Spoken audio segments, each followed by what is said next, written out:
pancake naman yung maruya mo. Bakit ngayon deep fry? Ano lang. Wow.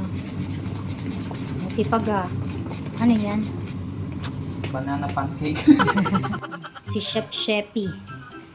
Luto daw siya maruya. Kami kasi namin guys na ano, saging na yung matataba. Kaya mo lang.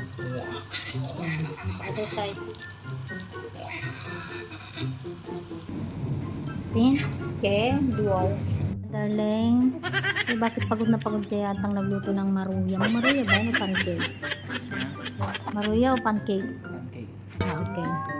Saging yan guys. Gagawin dapat niyang maruya. Kaya lang. Hindi yung deep fry. Oo. So, masarap ba tong maruya mo? O pancake mo? Whatever. So, saan mo ah? Sarap siya. Amoy-amoy lang? Tayo lang kakain pero grabe naman. Ang dami mo naman niluto. Ang dami ka. Pwede ng 5 pesos isang Pilipinas to. Wow.